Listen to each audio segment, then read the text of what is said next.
you choose the builder of your home on a personal or an emotional choice and not really on that person's track record, 20, 30 years down the line, this house is falling apart. It's no longer there for the very people that you've built it for, who are your children's children for the generations to come. What do you then do? The builder that did it is nowhere to be found.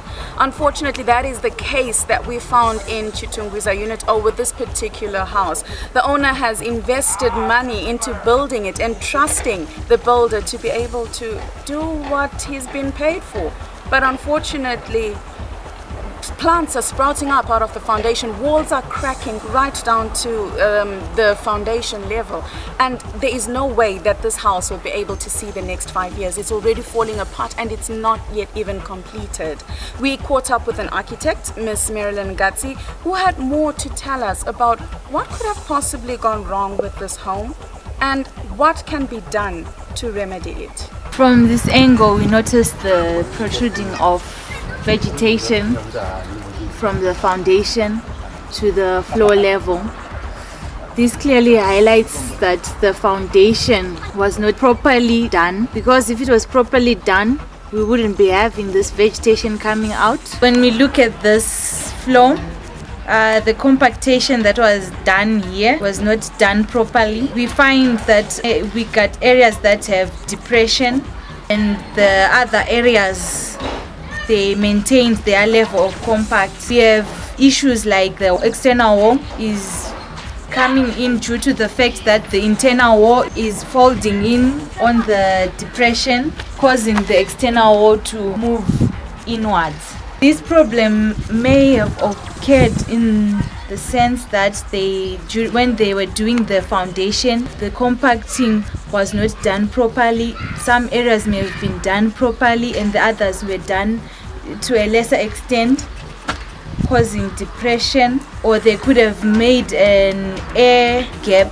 in between and the concrete that was done for screeding, causing the areas where there was an airlock to depress inwards and leaving the other areas that were properly done. This wall that is adjacent to the external wall, you can notice that it's slanting. The lining of it is not straight due to the depression that has been created by the compactation that wasn't properly done at this area. You even notice the material of the mortar that was used. This one, it's flaky.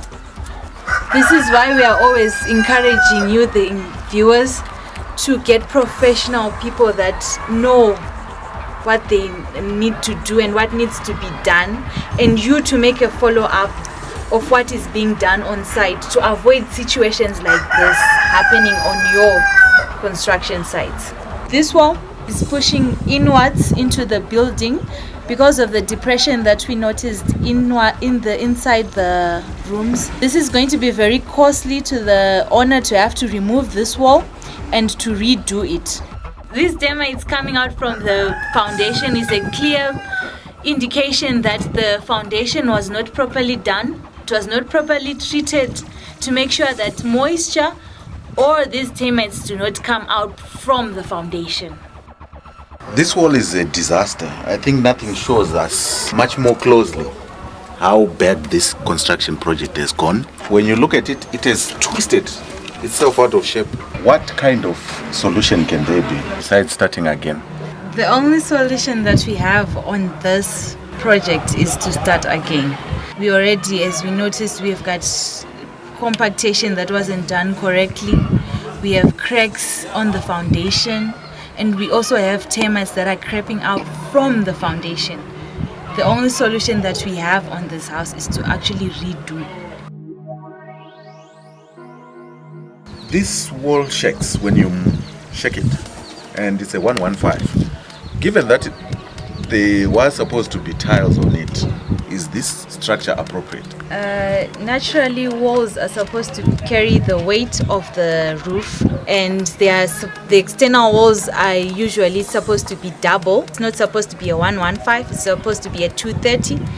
it's definitely not appropriate. The weight of the roof is going to have to be supported by this wall, and already the wall is not a 230 wall. The wall is already shaking, and the mortar that was used on the bricks for that wall is already flaking, as you can see. It's not even strong. That means the wall will not be able to carry the weight of the roof. It's not appropriate. Talking about the floors, this is supposed to be concrete. Concrete here.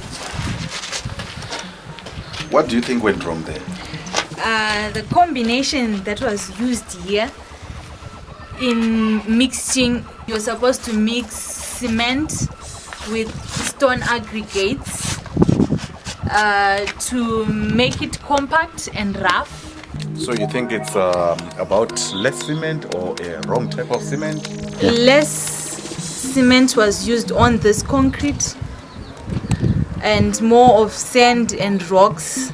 Therefore, its compactation was not properly catered for. This is where we talk about the necessity of monitoring your project. If you buy 10 bags of cement, you need to see that 10 bags of cement were used.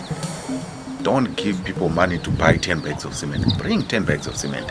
See that 10 bags of cement have been used. So that at the end of the day, you know, this project didn't start cracking up like this when they finished. It took time. It took rain seasons later for things to start showing, which means you actually pay somebody off. If they had finished, they would have been paid off and the roof would have been done. And at this moment, where would all that money be? It would have cracked. So you need to monitor while it's still being done.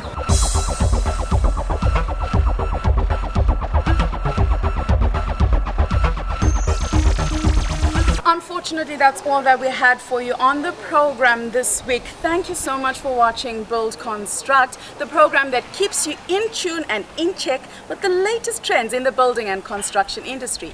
Is there something that you think would make your building experience a little better? An expert that you'd like us to bring on the program and give you the advice that you need? Free consultation where you don't need to walk into somebody's office. Instead, we bring it right here onto the show just for you.